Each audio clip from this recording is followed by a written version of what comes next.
Assalamualaikum warahmatullahi wabarakatuh. Di sini kami, kelompok 2, dengan materi Deregulasi dan Birokrasi di bidang perekonomian dan bisnis era PJPT 2 dan produksi, dengan dosen pengampu Pak Panut Setiono, MPD. Adapun anggota kelompok 2 yaitu Fani Mulia Eka Putri, Reka Elsodila Utami, Wisen Indriani, Charistio Sugiarto, Tony Setianto, dan Farid Padilla Fajar.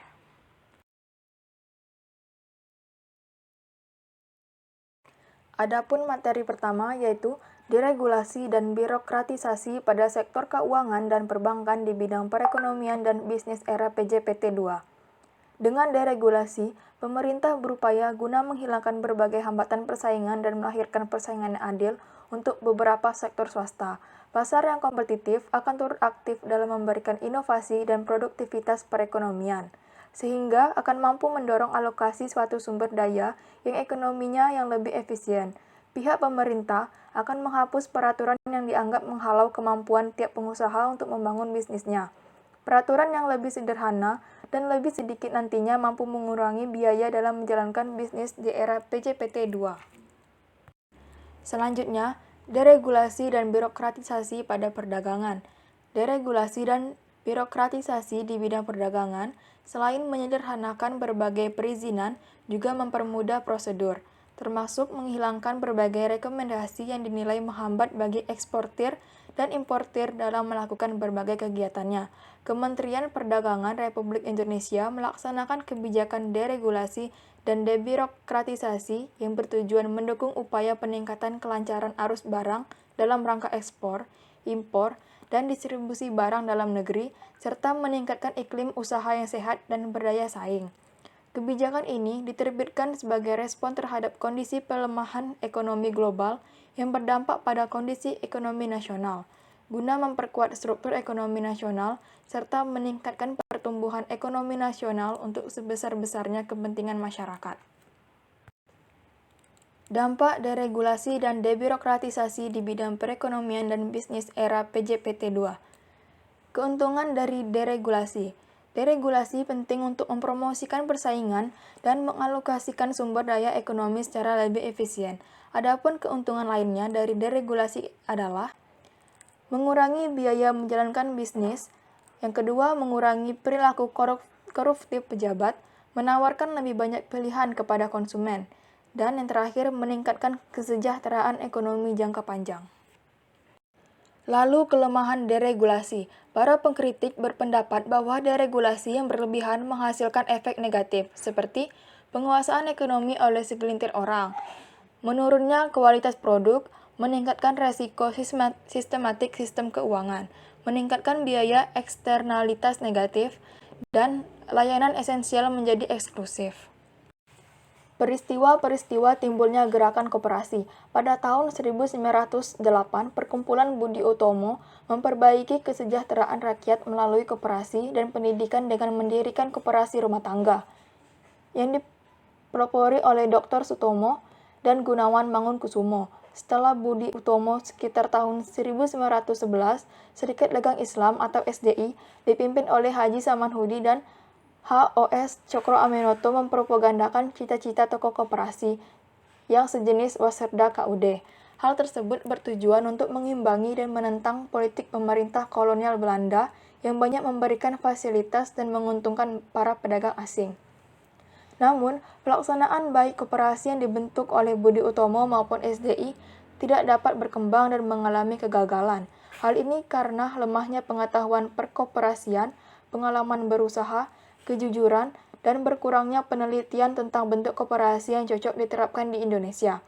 Upaya pemerintah kolonial Belanda untuk memecah belah persatuan dan kesatuan rakyat Indonesia ternyata tidak sebatas pada bidang politik saja, tapi ke semua bidang termasuk perkoperasian. Hal ini terbukti dengan adanya Undang-Undang Koperasi pada tahun 1915 yang disebut Verordening of the Cooperative Verenigingen, yakni undang-undang tentang perkumpulan koperasi yang berlaku untuk segala bangsa, jadi bukan khusus untuk Indonesia saja. Selanjutnya, tantangan, kendala, dan peluang pembangunan koperasi pada PJPT 2. Yang pertama, tantangan. Koperasi pada umumnya belum dapat melaksanakan sepenuhnya prinsip koperasi sebagaimana yang dicita-citakan, sehingga koperasi sebagai badan usaha dan gerakan ekonomi rakyat belum dapat mengembangkan sepenuhnya potensi dan kemampuannya dalam memajukan perekonomian nasional dan meningkatkan kesejahteraan para anggotanya. Di samping itu, berbagai kondisi struktural dan sistem yang ada masih menghambat koperasi untuk sepenuhnya dapat menerapkan kaidah ekonomi untuk meraih dan memanfaatkan berbagai kesempatan ekonomi secara optimal. B. Kendala. Kendala ini menjadi faktor yang mempengaruhi kemampuan koperasi dalam menjalankan fungsi dan peranannya dan berakibat antara lain pada kurang efektif dan efisiennya organisasi dan manajemen koperasi. Hal ini tercermin pada pengelolaan koperasi dan tingkat partisipasi anggota yang belum optimal. Meskipun berbagai upaya telah dilakukan untuk meningkatkan kemampuan dan profesionalisme antara lain melalui berbagai pelatihan, hasilnya masih jauh dari memadai. Berkaitan dengan kendala utama tersebut, terdapat pula kendala lain yang lebih spesifik yang dapat mempengaruhi keberhasilan pembangunan koperasi. C. Peluang. Pembangunan nasional pada PJPT 2, khususnya Repelita 6, yang mendahulukan aspek pemerataan yang membuka peluang yang lebih besar bagi pembangunan koperasi. Undang-Undang Nomor 2 Tahun 1992 tentang Perkoperasian sebagai landasan hukum baru juga memberikan peluang yang diharapkan akan mampu mendorong koperasi agar dapat tumbuh dan berkembang menjadi lebih kuat dan mandiri. Selain itu, terdapat juga berbagai peluang lainnya dalam pembangunan koperasi dalam Repelita 6. Di antaranya adalah kemauan politik yang kuat dari pemerintah dan berkembangnya tuntunan masyarakat untuk lebih membangun koperasi dalam rangka mewujudkan demokrasi ekonomi yang berlandaskan Pancasila dan Undang-Undang 1945. Pertumbuhan ekonomi yang cukup tinggi sebagai hasil pembangunan yang berkelanjutan sejak PJPT 1 juga akan menciptakan peluang bagi berkembangnya usaha koperasi di masa depan. Selanjutnya, cara pembinaan usaha kecil. Pembinaan dan pengembangan usaha kecil atau UK dilakukan melalui langkah-langkah sebagai berikut. Yang pertama, identifikasi potensi dan masalah yang dihadapi oleh usaha kecil. 2. Penyiapan program pembinaan dan pengembangan sesuai potensi dan masalah yang dihadapi oleh usaha kecil. Yang ketiga, pelaksanaan program pembinaan dan pengembangan.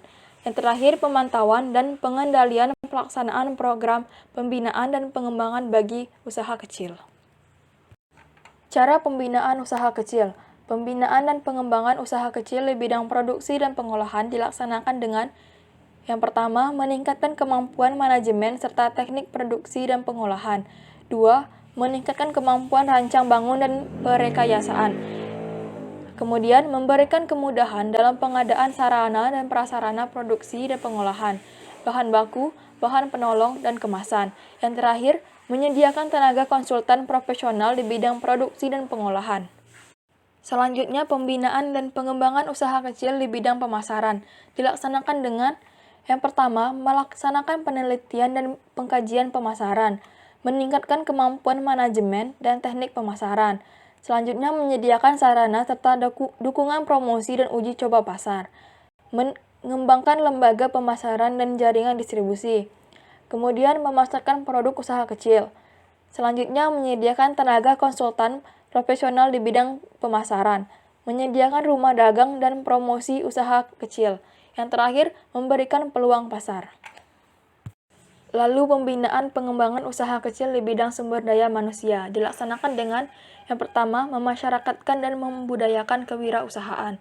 Yang kedua, meningkatkan keterampilan teknis dan manajerial. Membentuk dan mengembangkan lembaga pendidikan, pelatihan, dan konsultasi usaha kecil. Yang keempat, menyediakan tenaga penyuluh dan konsultan usaha kecil. Yang kelima, menyediakan modul manajemen usaha kecil. Dan yang terakhir, menyediakan tempat magang, studi banding, dan konsultan untuk usaha kecil. Yang terakhir, pembinaan dan pengembangan usaha kecil di bidang teknologi dilaksanakan dengan yang pertama, meningkatkan kemampuan di bidang teknologi produksi dan pengendalian mutu. Yang kedua, meningkatkan kemampuan di bidang penelitian untuk mengembangkan desain dan teknologi baru. Lalu, memberikan insentif kepada usaha kecil yang menerapkan teknologi baru dan melestarikan lingkungan hidup. Yang keempat, meningkatkan kerjasama dan ahli teknologi. Yang kelima, meningkatkan kemampuan dalam memenuhi standarisasi teknologi. Yang keenam, menumbuhkan dan mengembangkan lembaga penelitian dan pengembangan di bidang desain dan teknologi bagi usaha kecil. Yang ketujuh, menyediakan tenaga konsultan profesional di bidang teknologi. Yang terakhir, memberikan bimbingan dan konsultasi berkenaan dengan hak atas kekayaan intelektual. Selanjutnya, perekonomian Indonesia di tengah-tengah perekonomian dunia. Dalam satu dekade terakhir, perekonomian Indonesia menunjukkan konsistensi yang positif. Sebagai perbandingan, pertumbuhan ekonomi Indonesia jika dirata-ratakan pada tahun 2008 sampai 2017 mencapai 5,65% atau lebih tinggi dibandingkan dengan negara-negara besar lainnya, semacam Amerika Serikat dengan rata-rata pertumbuhan 1,42%, Jerman 1,2%, Inggris 1,1%, dan Jepang 0,55%. Begitu pula dengan kontribusi terhadap pertumbuhan global. Indonesia berada di posisi kelima dengan 2,5%. Untuk pengelolaan fiskal dan rasio utang terhadap produk domestik bruto atau PDB, Indonesia merupakan salah satu yang paling prudent atau bijaksana. Meski dalam rata-rata surplus atau defisit fiskal pemerintah secara umum pada tahun 2008 sampai 2017 mencapai minus 1,71%. Masih dalam perkembangan yang cukup baik, begitu pula dengan rasio utang terhadap PDB 2017.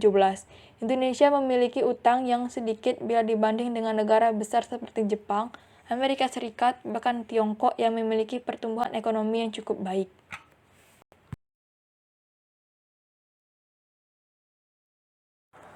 Baiklah, di sini saya akan menjelaskan mengenai materi tentang produksi. Nah, produksi dalam ilmu ekonomi yaitu produksi merupakan kegiatan manusia untuk menghasilkan barang dan jasa yang kemudian dimanfaatkan oleh konsumen. Secara teknis, produksi adalah proses mentransformasi input menjadi output. Tapi, definisi produksi dalam pandangan ilmu ekonomi jauh lebih luas. Menurut ilmu ekonomi, pengertian produksi adalah kegiatan menghasilkan barang maupun jasa atau kegiatan menambah nilai kegunaan dan manfaat suatu barang. Baiklah, selanjutnya yaitu tindakan yang ditempuh dalam menciptakan atau menambah nilai guna suatu barang. Tindakan yang dapat dilakukan untuk menciptakan atau menambah nilai guna suatu barang adalah dengan cara kegiatan untuk menciptakan barang baru, misalnya kegiatan pertanian, perikanan, peternakan, dan pertambangan. Lalu, kegiatan dengan cara mengubah bentuk, sehingga barang tersebut meningkat kegunaannya. Misalnya kayu diubah menjadi meja, kursi, almari, dan sebagainya. Selanjutnya yaitu kegiatan memindahkan barang dari suatu tempat ke tempat lain yang memerlukan, sehingga barang tersebut kegunaannya meningkat. Misalnya pasir di sungai dipindahkan ke kota tempat pembangunan. Selanjutnya mengatur waktu penggunaan suatu barang. Misalnya, padi pada waktu panen harganya murah, kemudian disimpan dalam gudang, dan pada saat musim paceklik, padi tersebut dijual. Selanjutnya yaitu kegiatan memindahkan hak milik, sehingga kegunaannya meningkat. Misalnya melalui perdagangan. Misalnya sebuah cangkul dan sabit yang masih dimiliki oleh toko kegunaannya kurang, sehingga dibeli dan menjadi milik petani, maka kegunaannya itu meningkat. Dan selanjutnya, kegiatan menyediakan jasa. Misalnya, tindakan yang dilakukan oleh seorang dokter sedang merawat pasien, seorang guru yang sedang mengajar murid-muridnya, kegiatan perbengkelan, persewaan perkakas, perbankan, asuransi, dan sebagainya. Selanjutnya yaitu faktor-faktor produksi dalam kegiatan ekonomi. Faktor produksi dalam kegiatan ekonomi. Untuk melakukan aktivitas produksi, produsen membutuhkan beberapa faktor sebagai landasan aktivitas ekonomi tersebut. Faktor-faktor produksi ini terdiri dari faktor alam, tenaga, modal, dan keahlian. Dua faktor pertama, yaitu faktor alam dan tenaga, dikenal sebagai faktor asli. Sementara, dua faktor berikutnya, yaitu faktor modal dan keahlian, dikenal sebagai faktor turunan. Seseorang yang memiliki salah satu atau lebih dari faktor-faktor produksi tersebut dapat melakukan aktivitas produksi di masyarakat. Jenis-jenis faktor produksi, faktor asli, faktor turunan alam, modal, tenaga, dan keahlian. Nah, yang pertama yaitu faktor produksi alam atau natural resource. Faktor produksi alam merupakan semua hal yang tersedia di alam sekitar yang dapat digunakan untuk aktivitas produksi. Karena memanfaatkan alam sekitar, faktor produksi ini dikenal sebagai faktor asli. Contoh faktor produksi alam adalah tanah, air, udara, barang, tambang, pohon, dan sebagainya. Selanjutnya yaitu faktor produksi tenaga kerja atau labor. Faktor produksi asli yang kedua adalah tenaga kerja yang bertugas sebagai pelaku untuk menjalankan kegiatan produksi. Secara umum, tenaga kerja terbagi menjadi 3 jenis berdasarkan kualitas tenaga kerjanya. Yang pertama yaitu tenaga kerja terdidik memerlukan kualifikasi pendidikan tertentu sampai ia layak dikerjakan. Contoh tenaga kerja terdidik ialah dokter yang harus memperoleh ijazah profesi dokter, serta psikolog dan pengacara yang harus memiliki lisensi profesi. Nah, yang kedua, tenaga kerja terampil membutuhkan kursus atau keahlian di bidang tertentu sehingga memiliki kapasitas dalam melaksanakan tugasnya. Contoh tenaga kerja terampil adalah montir, sopir, tukang cukur rambut, teknisi mesin, dan sebagainya. Yang ketiga yaitu tenaga kerja tidak terdidik atau tidak terlatih adalah pekerja yang tidak melewati tahap pendidikan atau kursus keterampilan. Contohnya adalah tukang sapu, tukang cuci piring, kuli, buruh angkut, dan lain sebagainya. Selanjutnya yaitu faktor produksi modal atau bisa disebut kapital. Faktor produksi modal adalah sumber daya awal yang digunakan untuk memproduksi barang atau jasa yang kemudian hasilnya bisa dinikmati oleh konsumen.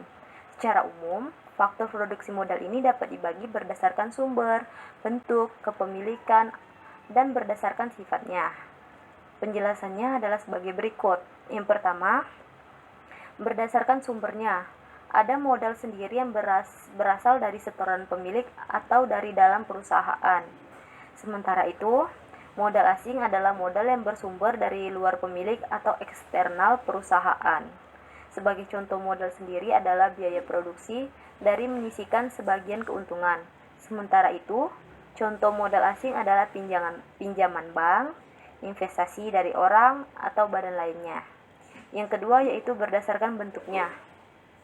Ada modal konkret yang kasat mata, contohnya mesin, gedung, truk, dan peralatan lainnya. Sementara modal abstrak adalah modal tak kasat mata atau tidak memiliki bentuk, tetapi bernilai ekonomis bagi perusahaan. Contoh modal abstrak ini yaitu hak paten, merek, dan sebagainya. Dan yang ketiga yaitu berdasarkan kepemilikannya.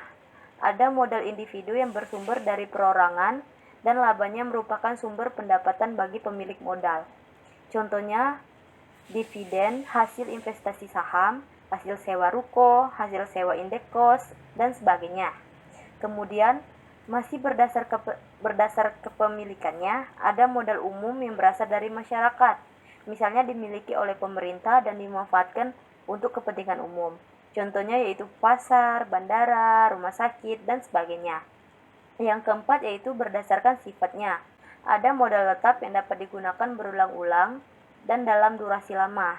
Contohnya adalah mesin, bangunan, peralatan, dan sebagainya. Selanjutnya, modal lancar yang habis pakai dalam satu kali produksi.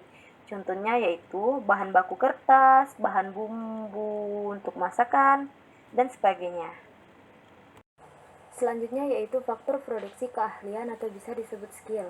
Faktor produksi terakhir adalah faktor keahlian yang merupakan keterampilan seseorang untuk mengelola faktor-faktor produksi di atas secara efektif dan efisien sehingga dapat menghasilkan barang atau jasa. Faktor produksi keahlian ini dapat berupa keahlian manajerial, keahlian teknologi, dan keahlian organisasi. Nah, penjelasannya yang pertama yaitu faktor produksi keahlian manajerial. Ini dilakukan dengan mengatur faktor produksi secara tepat guna hingga menghasilkan keuntungan maksimal. Sebagai contoh, keahlian mengelola sumber daya manusia yang dimiliki pegawai HRD perusahaan. Yang kedua yaitu keahlian teknologi bersifat teknis dengan menguasai cara kerja teknologi sehingga memaksimalkan proses produksi. Contohnya adalah keahlian di bidang IT yang berguna menggeser industri ke era digital dan Internet of Things. Yang ketiga yaitu keahlian organisasi ditunjukkan dengan keahlian mengatur berbagai kegiatan perusahaan yang bersifat internal maupun eksternal sehingga produksi berjalan lancar dan menghasilkan laba bagi perusahaan. Contohnya yaitu keahlian mengelola organisasi perusahaan yang dimiliki para manajer. Fungsi produksi. Yang pertama yaitu perencanaan. Perencanaan diartikan sebagai melaksanakan kegiatan produksi barang atau jasa pada waktu tertentu yang disesuaikan dengan forecast yang telah disusun. Penyusunan forecast tersebut dilakukan dengan sistem yang terorganisir, mulai dari sumber daya manusia, bahan baku, ketersediaan ruang pada gudang, alat, dan lain-lain. Perencanaan produksi mempengaruhi besarnya keuntungan yang dicapai oleh sebuah perusahaan. Karena perencanaan yang baik dapat memperkirakan produksi yang kualitas dan kuantitasnya tepat dan menjamin keberadaan stok. Tidak kurang dan tidak lebih terlalu banyak. Stok kurang bisa mengakibatkan konsumen beralih ke produk lain yang sejenis karena kehabisan. Sementara kelebihan stok beresiko kadaluarsa sementara barang belum terjual habis. Bisa disimpulkan, perencanaan produksi dilakukan agar perusahaan dapat bekerja secara efektif dan efisien sehingga dapat menghasilkan keuntungan sebesar-besarnya. Karena forecast tersebut disesuaikan dengan permintaan pasar, maka diharapkan perencanaan dapat menjadi kinerja perusahaan lebih baik. Yang kedua yaitu pengolahan. Pengolahan dalam kegiatan produksi merupakan sebuah fase di mana bahan baku diolah menjadi barang mentah, barang setengah jadi, atau barang jadi. Yang ketiga yaitu pengendalian dan perawatan. Pengendalian dan perawatan di sini berfungsi untuk mengevaluasi dan mengawasi jalannya produksi agar sesuai dengan perencanaan. Di dalam perusahaan, penting sekali untuk melakukan pembagian tugas antara perencana, pelaksana, dan pengawas agar produk yang dihasilkan sesuai dengan standar perusahaan. Yang keempat yaitu jasa penunjang. Fungsi ini untuk meningkatkan cara kerja produksi. Terkadang proses produksi begitu lamban, gemuk, dan ribet. Tidak jarang ada metode yang lebih efektif dan efisien, dan jasa penunjang berfungsi untuk itu. Baiklah, selanjutnya itu pengaruh perubahan tenaga kerja terhadap perubahan output. Pengaruh perubahan tenaga kerja terhadap perubahan output.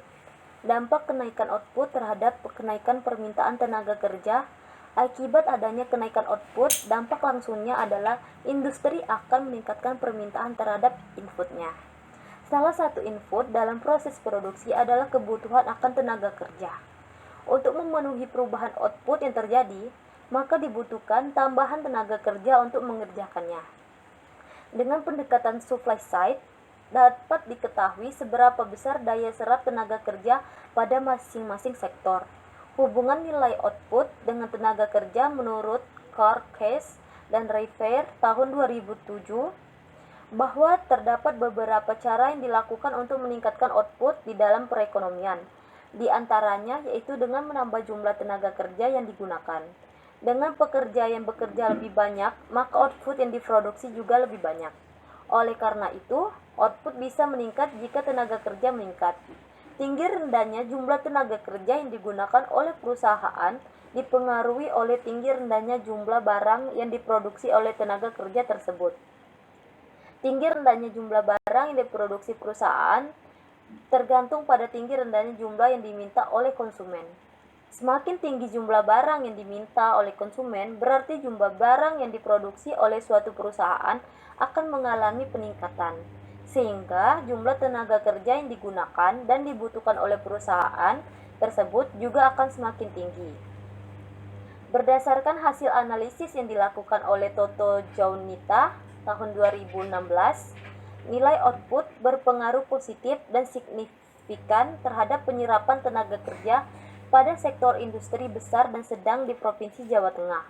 Artinya, semakin banyak nilai output sektor industri besar dan sedang di Provinsi Jawa Tengah, maka semakin banyak pula tenaga kerja yang digunakan. Baiklah, mungkin itu saja penjelasan dari saya. Terima kasih kepada teman-teman. Wassalamualaikum warahmatullahi wabarakatuh. Baiklah, itulah tadi penjelasan tentang materi deregulasi dan birokrasi di bidang perekonomian dan bisnis di era PJPT 2 dan produksi. Jika terdapat salah dan kekurangan, kami kelompok 2 memohon maaf. Terima kasih. Wassalamualaikum warahmatullahi wabarakatuh.